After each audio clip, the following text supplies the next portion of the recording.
We're recording this Monday about 4:30, so we're not going to have great information. And if this runs as a video on Friday, we might look like absolute fools because so much can change between now and then.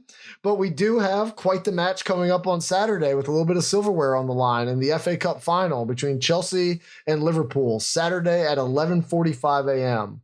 No real props are available, so we're just going to talk straight line here and give a quick pick.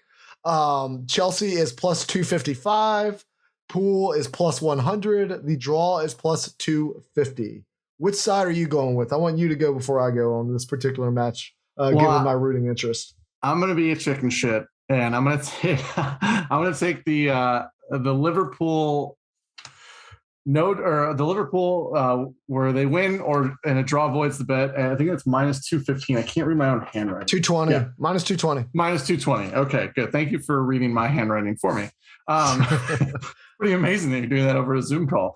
But yeah, or I might be taking the other side of this exact same bet. Maybe that's why I have it written down. The draw no bet for Liverpool, that seems to be the best thing, because I just think the most likely outcomes are going to be Chelsea are going to throw out their good defensive midfielders. They're going to slow the game down. It's going to be a draw, which would void your bet. Or Liverpool are probably going to win if Ruben Loftus-Cheek is playing a double pivot against them. Yeah.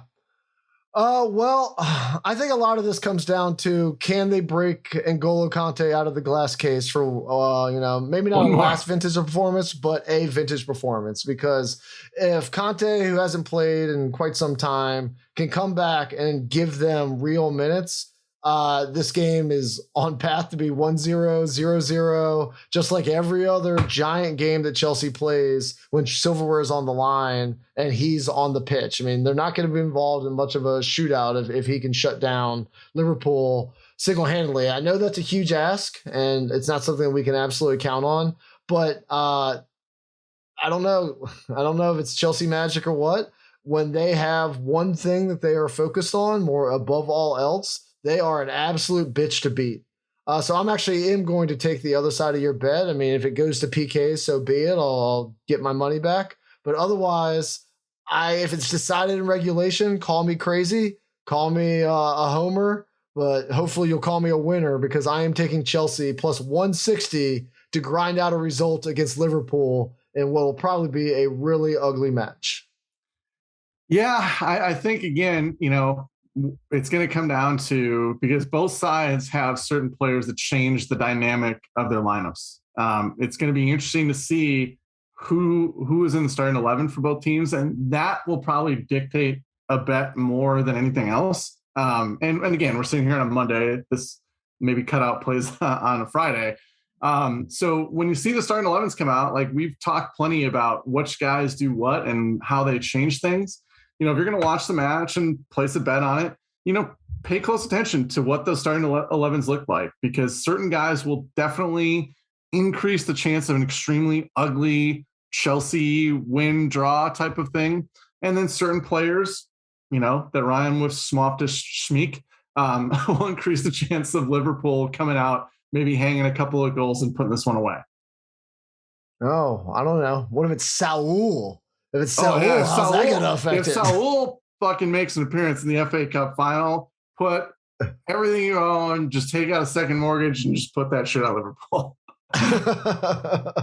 Yeah, and of course the midweek results will change it as well. If Liverpool, slips up again and Manchester City gets another W and they fall out of the title race, then they're probably going to throw out a full-throated attempt to get the treble through the cups.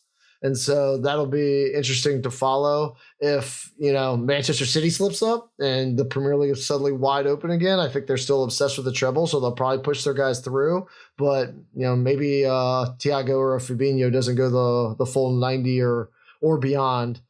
So definitely watch the midweek results. Definitely do not bet this match until you see the lineups. But definitely go on the Blues, because it's the more fun side of history. And I do have this really sick vision, I will admit. Just safe space here at the end of a pod. Is it though? Is it a safe space, Toby? All right, well, let's say for you, it's a safe space because you're my boss and you can slander me. I don't have anybody to report it to. I'm not going to slander you, but let's say City win the league, and let's say Liverpool win lose the Champions League final, and we win the FA Cup. Who had the best season? We'd have the Club World Cup. We'd have the FA Cup. City would have the league, and Liverpool would just have the Carabao Cup.